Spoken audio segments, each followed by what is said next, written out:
পরবর্তীতে আমরা এখন আসলে দেখি যে আমাদের সিস ট্রান্স সমানুর পরে আমরা যে জ্যামিতিক সমানতার কথা বলতেছিলাম, সেই জ্যামিতিক সমানতার কিছু প্রদর্শনের কিছু শর্ত আছে। তো সেই শর্তগুলো আমরা একটু দেখার চেষ্টা করি। তো এখানে যেটা বলা হচ্ছে ১ম এই যে সেটা জ্যামিতিক সমানতা প্রদর্শন করার জন্য তোমাকে ১ম এই যেটা দেখতে হবে সেটা হচ্ছে এটা দ্বিবন্ধন বিশিষ্ট হইতে হবে অথবা চাকরিক হইতে হবে। আমরা এটা আগেই পড়েছি। ঠিক আছে? তো এখানে দেখো ১ম যে শর্তটা বলা হচ্ছে সেটা হচ্ছে এরকম যে ABC ইকুয়াল হচ্ছে CAB। এর দ্বারা যেটা বোঝানো হচ্ছে যে এবং আরেকটা জিনিস বলা হচ্ছে দেখো যে A নট ইকুয়াল B। তো এটা দ্বারা আমরা যে জিনিসটা আসলে এখানে বুঝতে পারছি সেটা হচ্ছে দেখো এই যে এটা হচ্ছে আমাদের আমরা কি বলেছিলাম এইটা হচ্ছে আমাদের ডিভিশন লাইন বন্ধন দ্বিবন্ধন বরাবর। এবং আমরা তাকিয়ে দেখো যে এটা যদি আমরা এই কার্বনের জন্য এই কার্বনের জন্য এইটা এই কার্বনের জন্য এটা হচ্ছে আমাদের A, এটা হচ্ছে B, এটার জন্য এটা A, এটা B। ঠিক আছে? তাহলে তুমি দেখো যে ABC ইকুয়াল CAB যদি হয় অর্থাৎ এখানে যেটা A আছে এবং এটা যেটা B আছে এই দুইটা সমান হওয়া যাবে না এবং কার্বনের দুই পাশেই কি হতে হবে এই পাশেও AB থাকতে হবে এই পাশেও AB থাকতে হবে তখন হচ্ছে আমরা জ্যামিতিক সমানতা এটা দেখতে পাবো। তো এখানে আমরা যেটা দেখতে পেলাম সেটা হচ্ছে আহ তোমার দেখো যে এই সিসি আছে এখানেও সিসি আছে এবং এবি এক পাশে এবি আছে এপাশে আমাদের এবি আছে এপাশেও এবি আছে এবং আরেকটা জিনিস দেখতে পাচ্ছি যে এটা যদি এ হয় এটা যদি বি হয় এ নট ইকুয়াল বি। ঠিক আছে? আচ্ছা এরপরে দেখো সেটা হচ্ছে যে আমাদের এইটা দেখো এটা কি বলে দেখো যে A B C equal C B D অর্থাৎ এখানে কি দেখতে পাচ্ছ যে এখানে দুইটা একটা জিনিস কমন থাকবে বাকি একটা কিন্তু আলাদা থাকবে। তো দেখো এখানে যে এখানে এইটা কমন আছে তাহলে আমরা ধরে নিতে পারি এটা হচ্ছে আমাদের জন্য বি এবং আরেকটা যেটা আছে এই যে এখানে CH3 মূলক আছে এখানে হচ্ছে ক্লোরিন আছে একটা হচ্ছে আমাদের জন্য বি আর একটা হচ্ছে আমাদের জন্য ডি। তাহলে আমরা এখান থেকে যেটা বুঝতে পারলাম যে আমাদের এই সত্যটা থাকলেও আমরা সেটা বলতে পারবো যে এখানে আহ আমরা এখানে জ্যামিতিক সমানতা দেখতে পাবো। ঠিক আছে? আচ্ছা এরপরেও আরেকটা জিনিস আছে দেখো সেটা কিরকম সেটা হচ্ছে এখানে একটা বলতেছে যে ABC ইকুয়াল CDE অর্থাৎ এখানে এই মূলক এই মূলক এই মূলক এবং এই মূলক চারটা মূলক কি হয়ে যাবে আলাদা হয়ে যাবে তখন আমরা সেটাকে ABC ইকুয়াল CDE বলবো। তো এটাকে আমরা মূলত ইজেড পদ্ধতি নামে আমরা এটাকে চিহ্নিত করে থাকি। এটুকু জানলে হবে এত ডিটেলসে এত কিছু জানতে হবে না আসলে তোমার লাগে না আসলে এটা। ঠিক আছে? তো আমরা এখান থেকে বের হই এখান থেকে আমরা পরবর্তী টপিক তে যাই। এটা দেখো সেটা হচ্ছে ওই যে আমরা এবি ইকুয়াল ডিই যেটা পড়লাম সেটার কথা বলা হচ্ছে এখানে। এখানে দেখো যে এ বি সি সি এবং ডি এখানে সি দিয়েছে আসলে এটা ই হবে তো এখানে সি দিয়েছে ওটা সমস্যা না। তো এখানে যেটা বলা হচ্ছে যদি এ এবং ডি এইটার এই বন্ধনের একই পাশে থাকে তাহলে আমরা সেটাকে বলবো জেড সমানক। ঠিক আছে? এটা যে কোনো কিছুই হইতে পারে। ঠিক আছে? এটাকে আমরা বলবো জেড সমানক এবং যদি আমাদের এ এবং ডি দ্বিবন্ধনের বিপরীত দিকে থাকে তাহলে আমরা সেটাকে বলবো ই সমানক। তোমাদের জন্য এই মানে এত ডিটেলসে কোনো কিছু লাগে না। তুমি জাস্ট এটা মনে রাখো যে যদি চারটা মূলকই আলাদা রকমই থাকে তাহলে আমরা সেটাকেও আমরা হচ্ছে যে আহ কি বলবো এটাকেও আমরা জ্যামিতিক সমানতার অন্তর্ভুক্ত করতে পারবো। ঠিক আছে? তাহলে আমরা দেখতে পেলাম যদি দুইটা মূলক সমান থাকে তাহলে আমরা করতে পারছি। যদি যদি তিনটা আলাদা থাকে তাহলেও আমরা এটাকে জ্যামিতিক সমানতার মধ্যে মানে ফেলতে পারছি।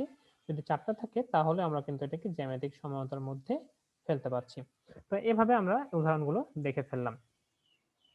আচ্ছা এরপরে আমরা নতুন আরেকটা জিনিস দেখতে পাচ্ছি সেটা হচ্ছে জ্যামিতিক সমানতায় সাধারণ কিছু ধর্ম আছে। তো এই ধর্মগুলো তুমি জাস্ট একটু রিডিং করে ফেলবা। এখানে নতুন কিছু জিনিস পাবা যেমন মনে করো যে এই ম্যালাইক অ্যাসিডের জিনিসটা কি ফিউমারিক অ্যাসিডের সংকেতগুলো এগুলো লাগবে। হ্যাঁ এগুলো হচ্ছে একটু ভালো মতো পড়বা। তো ম্যালিক অ্যাসিডের দেখো এখানে এই যে এইটা এবং এইটা একই রকম আর এইটা একই রকম। তো এখানে দ্বিবন্ধনের একই পাশে এই এই দুইটা একসাথে আছে এজন্য এটা হচ্ছে সিস সমাণু এবং এটা এখানে দেখো এটা হচ্ছে দ্বিবন্ধনের দুই পাশে এই মূলকগুলো বিস্তৃত হয়েছে, এই জন্য এটাকে আমরা বলছি ট্রান্স সমাণু। ঠিক আছে, তো এখানে বলা হচ্ছে যে ট্রান্স সমাণু চেয়ে সিস সমাণুর গলনাঙ্ক কেন বেশি কেন কম। তো এই জিনিসগুলো একটু রিডিং পড়ে নিবা। ঠিক আছে, তাহলে আশা করি বুঝতে পারবা, কঠিন কিছুই না, দেখলে একটু বুঝতে পারবা তুমি। আচ্ছা, এরপর যেটা আসছে সেটা হচ্ছে যে আমাদের ত্রিমাত্রিক যে সমানতা ছিল সেটা মূলত দুই প্রকার বলেছে, একটা হচ্ছে জ্যামিতিক সমানতা আর একটা হচ্ছে ত্রিমাত্রিক আলোক সমানতা। ঠিক আছে, তো এখানে আমরা যেটা পড়বো সেটা হচ্ছে এখন আলোক সমানতা। তো আলোক সমানতার এখানে যে জিনিসটা তোমার লাগবে সেটা হচ্ছে আহ এটাকে আমরা বলবো হচ্ছে যে আমরা উদাহরণ দিয়ে ব্যাখ্যা করার চেষ্টা করি। সেটা হচ্ছে আমরা যদি ল্যাকটিক অ্যাসিডের উদাহরণটা আমরা নিই। ল্যাকটিক অ্যাসিড, ল্যাকটিক অ্যাসিডের গঠনটা হচ্ছে এই রকম।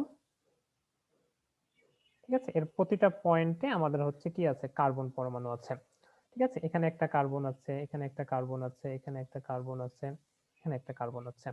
ঠিক আছে, তো এটা গঠনটা আমরা যখন আমরা কি করব, এটার মধ্য দিয়ে যখন হচ্ছে আমরা আলো পাঠাবো, ঠিক আছে, আমরা যদি এর মধ্য দিয়ে এক সমতলীয় আলোকে আমরা এখানে পাঠাই, এটা আমরা হচ্ছে পরে দেখতে পাবো কিভাবে হচ্ছে আলোটাকে পাঠানো হয়। তো এখানে যদি এক সমতলীয় আলোকে পাঠানো হয় তাহলে দেখা যাবে যে এটা আলোর তলকে একটা নির্দিষ্ট দিকে অর্থাৎ ঘড়ির কাঁটার দিকে এটাকে ঘোরায় দিবে। মনে করো যে আমরা এখান থেকে একটা আলো পাঠাচ্ছি, এখানে তোমার বস্তুটা আছে, তুমি এখানে দর্পণের সাহায্যে এটাকে দেখতে চাচ্ছ। ঠিক আছে, তাহলে দেখতে পাবা যে যে আলোটা আসছিল এটা যখন পাস করবে তখন দেখা যাবে ঘড়ির কাঁটার দিকে এটাকে বাঁকিয়ে দিয়েছে বা এই দিকে বাঁকিয়ে দিয়েছে। ঠিক আছে, ঘড়ির কাঁটার দিক কোনটা, ঘড়ির কাঁটার দিক হচ্ছে এইটা, অর্থাৎ এইখানে একটা অ্যাঙ্গেল তৈরি করেছে। ঠিক আছে, আমি একটু ক্লিয়ার করে ছবিটা আঁকাই। সেটা হচ্ছে এরকম যে মনে করো যে এটা তোমার হচ্ছে যে আলোর আসার পথ, এখানে একটা আলো মানে এই ল্যাকটিক অ্যাসিড রাখা আছে। এখন আলোটা যখন আসলো তখন আলোটা মনে করো আসছে, তুমি হচ্ছে যে এই জায়গা থেকে তুমি দেখতেছো এটাকে। ঠিক আছে, তোমার দর্পণের সাহায্যে এখানে ল্যাকটিক অ্যাসিড আছে, আলো যখন সোজাসুজি আসার কথা তোমার কাছে কিন্তু তা না এসে কি হবে, এই ল্যাকটিক অ্যাসিড থাকার কারণে এই যে এক সমতলীয় আলো এটাকে কি করবে, ঘড়ির কাঁটার দিকে একটু বাঁকিয়ে দিবে। যাওয়ার কথা ছিল হচ্ছে এই বরাবর, যাওয়ার কথা ছিল এই বরাবর, কিন্তু গেল হচ্ছে এই বরাবর, অর্থাৎ এখানে একটা অ্যাঙ্গেল তৈরি করলো, এই অ্যাঙ্গেলটাকে বলতেছি আমরা ঘূর্ণনের দিক। ঠিক আছে, তো এটা পরবর্তীতে দেখতে পাবা যে এটা হচ্ছে কিভাবে আমরা আলোটা তৈরি করি।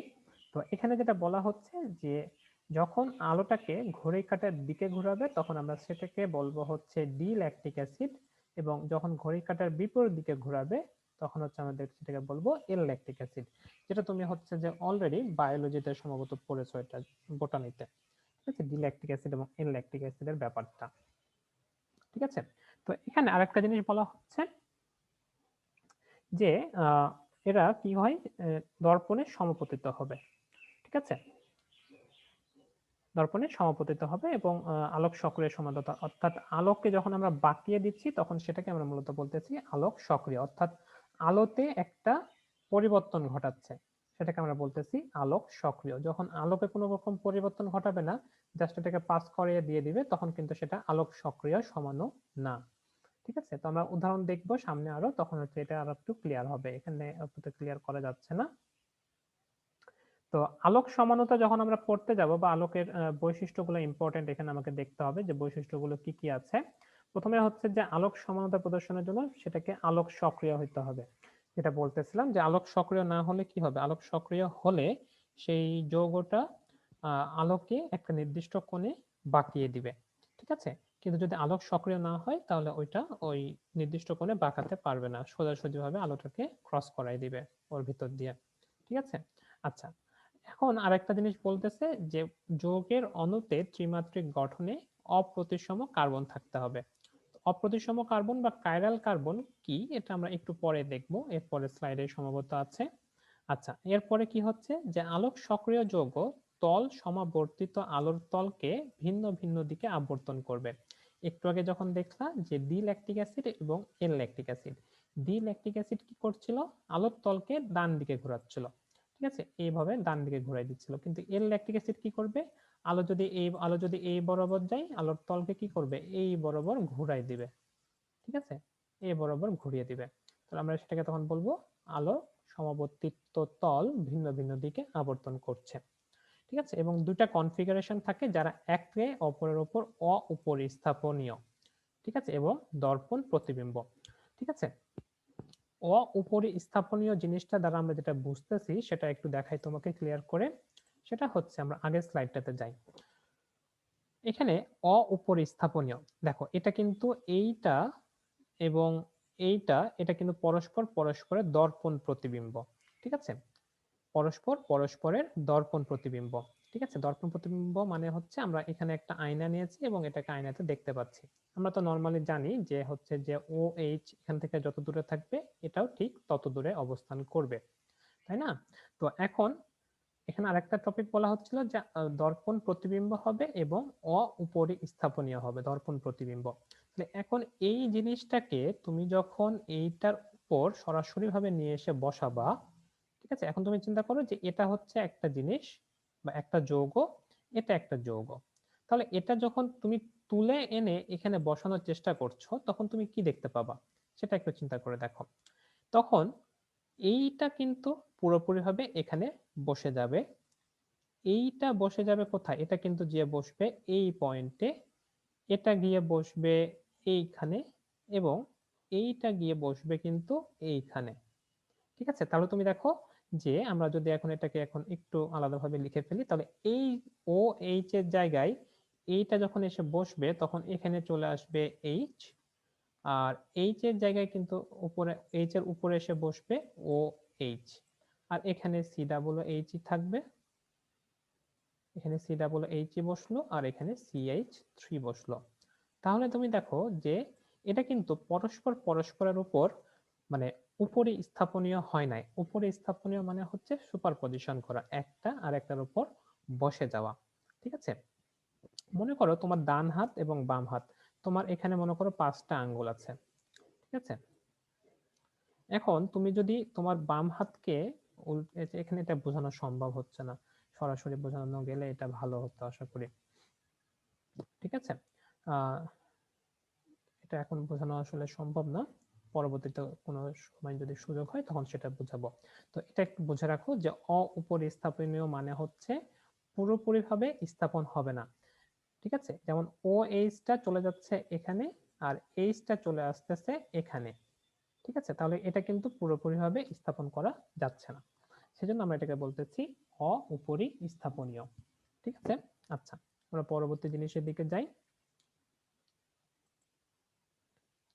আচ্ছা, এখন যেটা আসতেছে সেটা হচ্ছে কাইরাল কার্বনের ব্যাপারটা।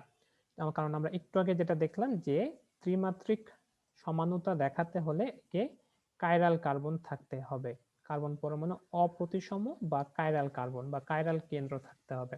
ঠিক আছে, কাইরাল যেটা বোঝাচ্ছে অপ্রতিসম কার্বন সেটাই বোঝাচ্ছে, এটা একটু মাথায় রাখবা। ঠিক আছে, আচ্ছা তাহলে আমরা দেখি পরবর্তী পেজে। এখানে যেটা বলছে দেখো একটু পড়ো, যে একটা যৌগের অণুতে কোনো কার্বন পরমাণুর সাথে 4টা পরস্পর ভিন্ন একযোজী পরমাণু বা মূলক যুক্ত থাকলে ওই কার্বনকে অপ্রতিসম কার্বন বা কাইরাল কার্বন বলে। ঠিক আছে, এবং কাইরাল কার্বনকে তারকা চিহ্ন দ্বারা দেখানো হয়। ঠিক আছে, তো এটা আমরা পরের পেজে দেখি, পরের পেজে গেলে হয়তো আমরা এটার উদাহরণটা দেখতে পাবো। এখানে দেখো, এখানে এই কার্বনটাকে আমরা মূলত কাইরাল কার্বন বলি। ঠিক আছে, এই কার্বনটাকে কাইরাল কার্বন বলি। আমরা কেন কাইরাল কার্বন বলছি সেটা দেখো, যে কার্বনের 4টা হাত থাকে, 4টা হাতে দেখো তুমি যে 4 রকম মূলক আছে। এখানে একটা CHO আছে, এখানে OH আছে, এখানে H আছে এবং এখানে CH3 আছে। তুমি দেখে বুঝতে পারছো যে এটা 4টা 4 রকম।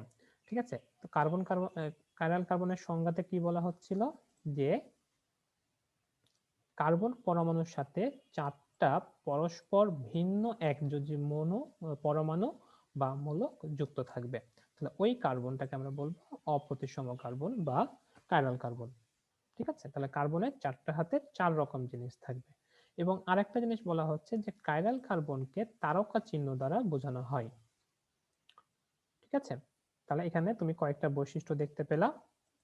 আরেকটা ইম্পর্টেন্ট বৈশিষ্ট্য হচ্ছে যখন কাইরাল কার্বন পরমাণু বিশিষ্ট কোনো জৈব যৌগ থাকবে, এদের যখন হচ্ছে যে ত্রিমাত্রিক কাঠামো যদি আমরা গঠন করি, তাহলে এরা পরস্পর দর্পণে প্রতিবিম্ব তৈরি করবে। ঠিক আছে, এবং প্রতিবিম্ব তৈরি করলে এরা কি হবে, ভিন্ন ভিন্ন গঠনের সমাণুগুলো আলোক সক্রিয় হয়ে থাকবে। অর্থাৎ কাইরাল কার্বন থাকলেই আমরা বলতে পারবো যে ওই যৌগটা আলোক সক্রিয় হবে। ঠিক আছে, বোঝা গেছে? কাইরাল কার্বন থাকলে ওই যৌগটা আলোক সক্রিয় হবে। ঠিক আছে, তুমি এখানে দেখো, এখানে একটু ভালো করে লক্ষ্য করে দেখো যে এটা কিন্তু এখানে যে কার্বনটা আছে, এখানে যদি আমরা কার্বনের কথা চিন্তা করি, এই কার্বন কিন্তু চারটা হাতে চারটা জিনিসকে ধরে রেখেছে। ঠিক আছে, এবং এইটা দেখো, একটা, এই একটা, এই একটা এবং এই একটা। ঠিক আছে, চারটা কিন্তু চার রকম। ঠিক আছে, তার মানে আমরা এখান থেকে কিন্তু বলতে পারছি যে এই কার্বনটা যেটা ছিল মিডিলে, এইখানে যে কার্বনটা ছিল, এই কার্বনটা কিন্তু কাইরাল কার্বন, এবং কাইরাল কার্বনই কিন্তু আলোক সক্রিয়তা দেখাচ্ছে। ঠিক আছে, আচ্ছা, তাহলে এখানে তুমি দেখতে পাচ্ছ যে এটার একটা নামকরণ করা হয়েছে। আমরা নামকরণে এখন যাচ্ছি না, আমরা সমানতা নিয়ে চিন্তা ভাবনা করছি।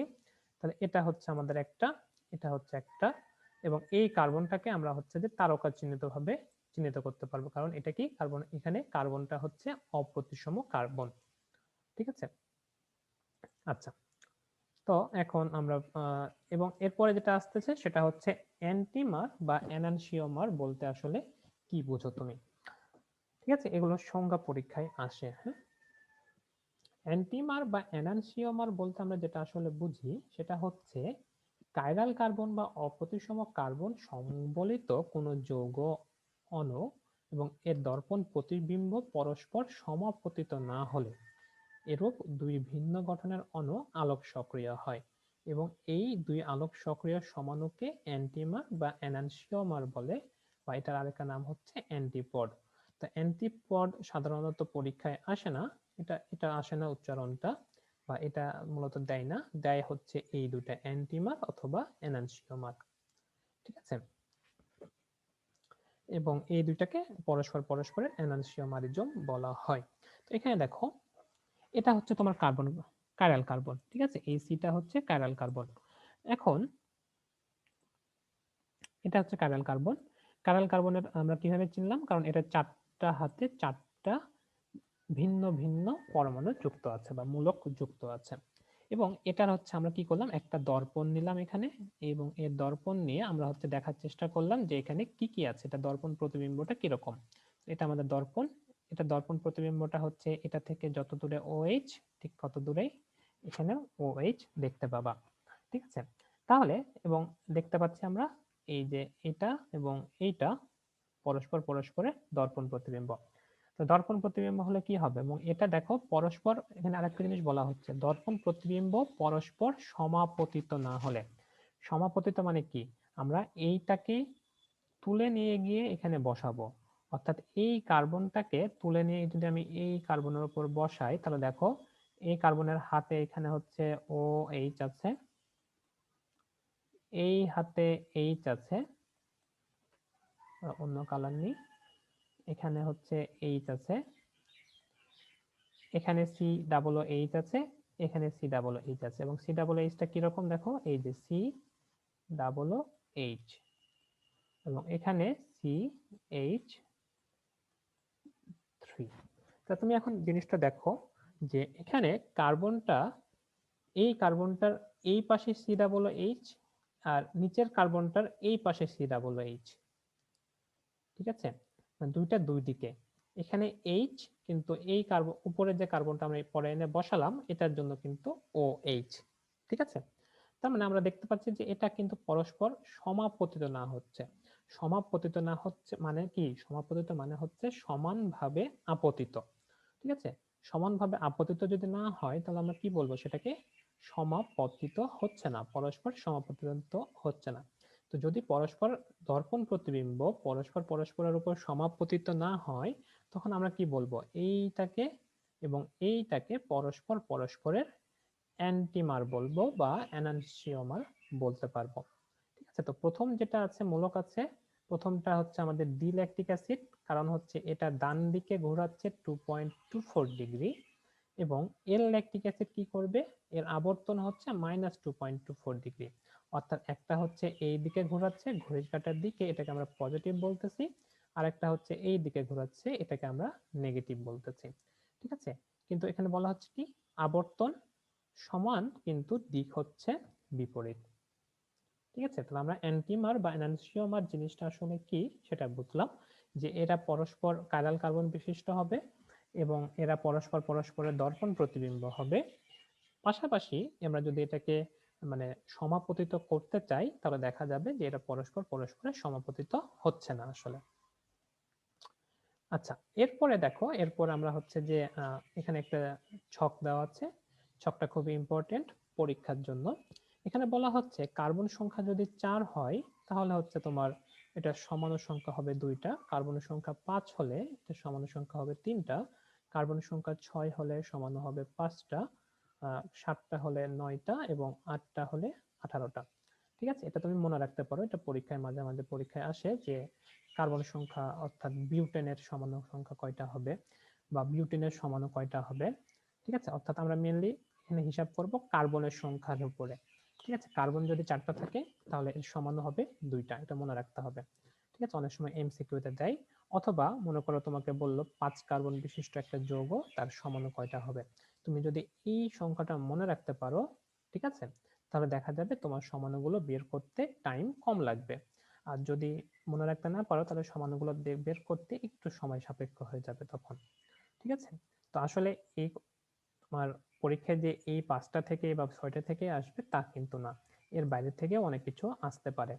ঠিক আছে, সেদিকেও তোমাকে খেয়াল রাখতে হবে আসলে। বোঝা গেছে? তো আশা করি জিনিসটা তুমি বুঝতেছো, কঠিন কিছু না, সহজ জিনিস। এই ছকটা একটু মুখস্থ করে ফেলবা।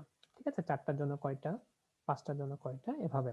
এখানে আরেকটা জিনিস বলা হচ্ছে, সেটা হচ্ছে কার্বন সংখ্যা যদি 4 আর কম হয় তাহলে এখানে কোনো রকম সমাণু তৈরি হয় না। ঠিক আছে, অর্থাৎ 3 কার্বন বিশিষ্ট কোনো যৌগের কোনো রকম সমাণু নাই আসলে। ঠিক আছে, 3-এরও নাই, 2-এরও নাই, 1-এরও নাই। ঠিক আছে, আচ্ছা তাহলে আমরা পরবর্তী টপিকের দিকে যাই, দেখি কি বলে। আচ্ছা, এখানে যেটা বলতেছে যে তোমার CnH2n এই একটা সংযুক্ত বা এই একটা যৌগ দেওয়া আছে, এই যৌগের সমাণু সংখ্যা কয়টা হবে, গাঠনিক সংকেত কয়টা হবে বের করে দেখাতে বলেছে। ঠিক আছে, তো এটা মানে এখন যে জিনিসগুলো আসলে পড়াবো এগুলো হচ্ছে পুরোটুকুই তোমার প্র্যাকটিসের উপর নির্ভর করবে। আসলে এটা মানে আগে থেকে বলে রাখা সম্ভব না যে কয়টা সমাণু আসলে এখানে তৈরি হবে। দেখা যায় যে হচ্ছে 4টা হচ্ছে কিন্তু তুমি হচ্ছে আসলে খুঁজে পাচ্ছ 3টা। ঠিক আছে, বা দেখা যাচ্ছে 8টা হচ্ছে তুমি খুঁজে পাচ্ছ 7টা। ঠিক আছে, তো এটা সঠিক অ্যান্সার করাটা খুব টাফ হয়, কারণ পরীক্ষার মধ্যে এটা আসলে খুঁজে পাওয়া যায় না সহজে। তো প্র্যাকটিস করতে হবে, প্র্যাকটিস করতে করতে জিনিসগুলো তুমি ধরে ফেলতে পারবে আশা করি। ঠিক আছে,